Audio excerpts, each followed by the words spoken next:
Hola, ¿qué tal? Mi nombre es Héctor, soy estudiante del curso de Geología y en esta presentación voy a hablar acerca del tema de procesos de meteorización y su impacto en monumentos históricos.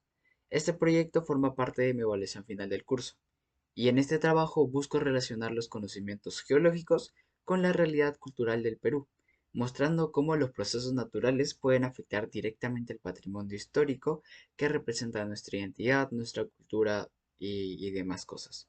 A lo largo de este video voy a explicar qué es la meteorización, cómo se manifiesta en distintas zonas del país, como por ejemplo selva, costa y sierra, qué factores la causan y qué medidas podrían aplicarse para proteger nuestros monumentos. Vamos a comenzar con una introducción. La meteorización de por sí es uno de los procesos más comunes que ocurren en la superficie terrestre. Se trata de la descomposición o fragmentación de las rocas, esto debido a la acción de los factores físicos, químicos y biológicos.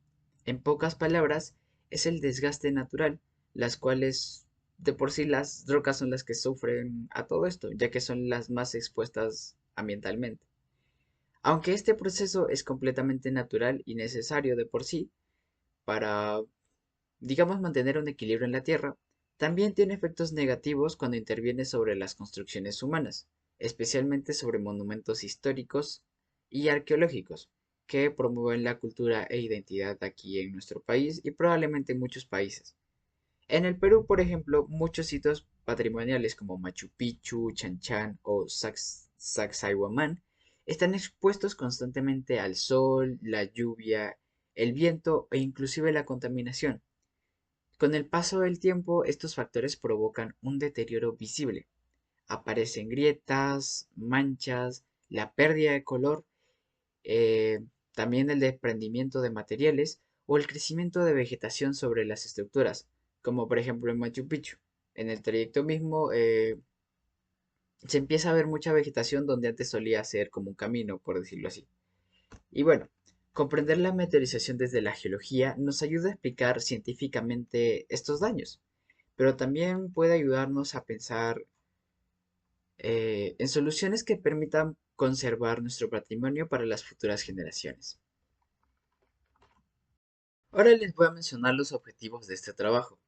El trabajo de por sí como propósito principal tiene analizar los procesos de meteorización que afectan a los monumentos y así poder entender su impacto tanto geológico como cultural. Entre los específicos, bueno, los objetivos específicos se llegan a plantear los siguientes. Uno, definir cómo actúan los factores físicos, químicos y biológicos y qué causan la meteorización. De por sí también tenemos analizar ejemplos reales en diferentes regiones del Perú. Asimismo, describir el grado de daño visible en los monumentos históricos. Y finalmente, proponer estrategias de conservación, las cuales nos van a permitir reducir el deterioro y proteger estos bienes culturales, estos patrimonios culturales como tal. En el marco teórico, para comenzar, es importante que tengamos en mente que son tres tipos de meteorización. Se diferencian, por decirlo así. Tenemos la meteorización física o mecánica. Esta de por sí ocurre cuando las rocas se rompen por efecto de los cambios de temperatura. Pueden ser heladas, vientos o impactos del agua y sin modificar su composición química. Por ejemplo, la termoclastia, que es la expansión y contracción de los minerales debido al calor del sol y el enfriamiento nocturno, es decir, que el cambio de día a noche.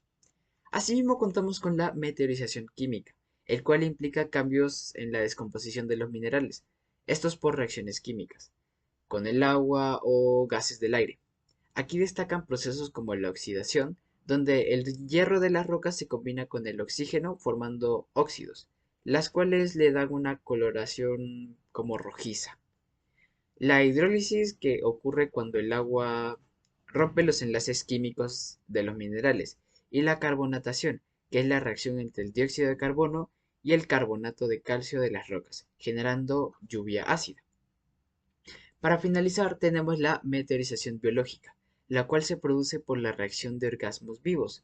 Las raíces de las plantas como tal pueden introducirse en las grietas de las rocas, expandiéndolas, mientras que los líquenes, algas y hongos liberan ácidos que disuelven los minerales, incluso bacterias microscópicas que contribuyen a este proceso al producir dióxido de carbono o ácido sulfúrico. Estos tres tipos no actúan por separado, normalmente se combinan o se relacionan, por decirlo.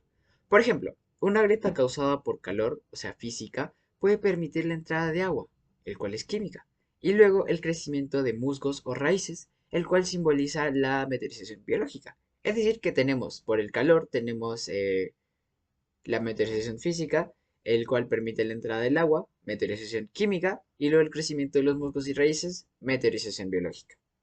Como acabo de mencionar, todos estos se van a combinar. No actúan de manera sola, por decirlo así.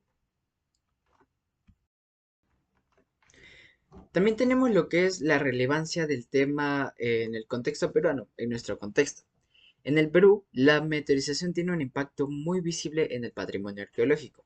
Nuestros monumentos están construidos con materiales naturales, tales como la piedra, caliza, adobe, que al estar expuestos a la intemperie, se degradan poco a poco.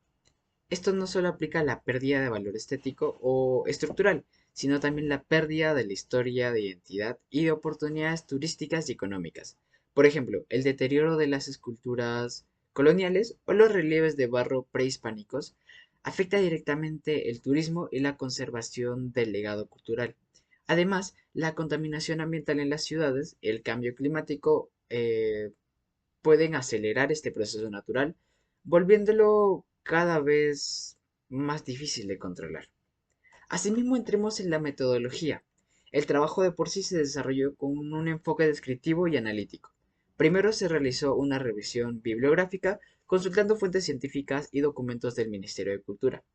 Luego se seleccionaron 4 monumentos históricos con diferentes condiciones ambientales. Tenemos a Machu Picchu, Sacsayhuamán, en el centro histórico de Lima, y también tenemos a Chan Chan. A partir de fotografías, informes técnicos y observaciones comparativas, se identificaron los tipos de meteorización presentes, estos de por sí en cada sitio, y asimismo se analizaron sus causas principales.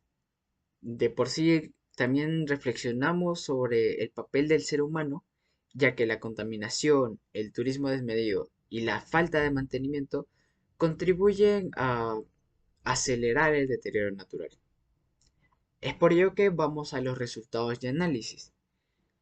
En de por sí los resultados muestran diferencias claras según la ubicación geográfica en la que se va a encontrar el monumento. Tenemos a Machu Picchu, el cual se ubica en la Sierra Húmeda, en donde predomina la meteorización química y biológica. La humedad constante de por sí, la radiación solar y la vegetación favorecen la disolución de los minerales en las piedras graníticas. Las raíces y los musgos generan presión y segregan sustancias que degradan la roca, debilitando las juntas de los muros. En Sacsayhuamán, el principal problema es la meteorización física. Las variaciones de temperatura entre el día y la noche producen expansión y contracción de los minerales, generando fisuras, grietas, y además las lluvias estacionales y el viento contribuyen al desgaste superficial de las rocas de andesita. En el centro histórico de Lima, el fenómeno dominante es la meteorización química, causado por la contaminación urbana. Los gases de los vehículos y de las industrias reaccionan con el agua del ambiente, formando una especie de lluvia ácida, la cual ataca fachadas de piedra caliza y mármol. Esto de por sí no es algo que no vamos a notar. Al contrario, esto se nota evidentemente, ya que produce manchas negras, pérdidas de detalles ornamentales, por ejemplo, como fisuras, como si alguien lo hubiese arañado, por decirlo así, pero es casi imposible para un ser humano arañar la caliza y el mármol. Entonces es gracias a las lluvias ácidas. Y bueno, vamos a perder detalles ornamentales y desprendimiento de capas de estas mismas. Y por último tenemos a Chan Chan, el cual se ubica en la costa norte. En este caso predomina la meteorización física. El viento cargado de arena desgasta lentamente la superficie de adobe, mientras que las lluvias ocasionales disuelven los compuestos arcillosos, provocando colapsos parciales. El calor intenso del Sol también causa grietas por contracción y expansión. Y de por sí, estos resultados permiten ver que la meteorización varía según el tipo de clima y material.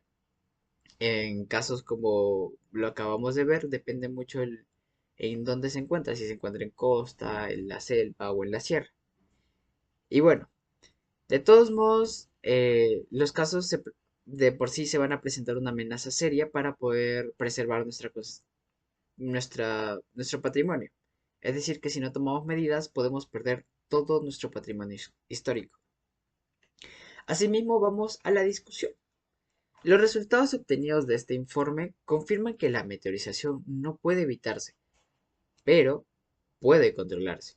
En el Perú, la falta de mantenimiento y la contaminación ambiental son factores que aceleran el deterioro natural de los monumentos, pero es necesario que los programas de conservación incluyan un enfoque geológico, por decirlo así, ya que entender la composición y los procesos de las rocas permite aplicar medidas que puedan ser más efectivas, que sí solucionen cosas.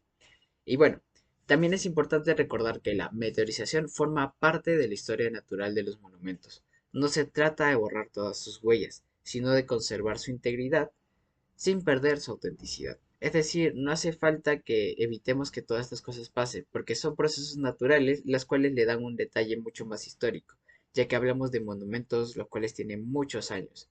Y decir que no tengan ninguno de estos es como si estarías tratando de mantener algo como nuevo, perdiéndole así la autenticidad de ser algo cultural antiguo. Y bueno, porque ya sabemos que las marcas del tiempo también son parte del valor cultural del monumento. Además, la educación juega un papel clave.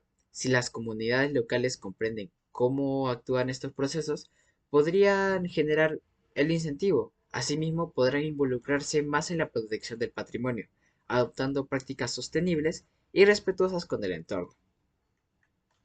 Para finalizar, vamos con las conclusiones y las recomendaciones. Podemos concluir diciendo que los procesos de meteorización son un factor decisivo en el deterioro de monumentos históricos del Perú. Cada región presenta un tipo de meteorización predominante. En la costa predomina lo que es la química, la meteorización química.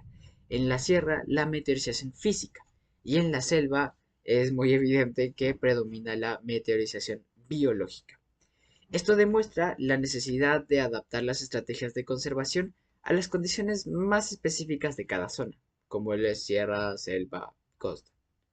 Entre las principales recomendaciones se propone aplicar recubrimientos protectores y sistemas de drenajes para reducir la humedad que puede producirse. Asimismo, podemos implementar programas de monitoreo ambiental que registren temperatura, humedad y contaminación. Podemos también realizar mantenimientos periódicos con participación de especialistas en geología, conservación y asimismo en la arquitectura. Y bueno, podemos promover campañas educativas que fortalezcan la conciencia ciudadana sobre la importancia de cuidar nuestro patrimonio. Finalmente, conservar los monumentos no solo significa preservar estructuras, ¿verdad? Sino que también preservar nuestra memoria colectiva, nuestra identidad y nuestra conexión con el pasado. Vamos a hacer un cierre con esta reflexión leve y bueno, para resumir todo, la meteorización nos recuerda que la Tierra está viva y en constante cambio, como si fuese un adolescente. Así como las montañas, los ríos y las rocas evolucionan, también lo hacen los monumentos que heredamos de nuestros antepasados. Depende de nosotros si protegerlos en sí, ni siquiera es una opción, tenemos que. Y asimismo entender los procesos naturales que los afectan y actuar con responsabilidad. La geología no solo nos enseña sobre el planeta, sino también nos enseña cómo podemos cuidar nuestra historia. Muchas gracias por su atención.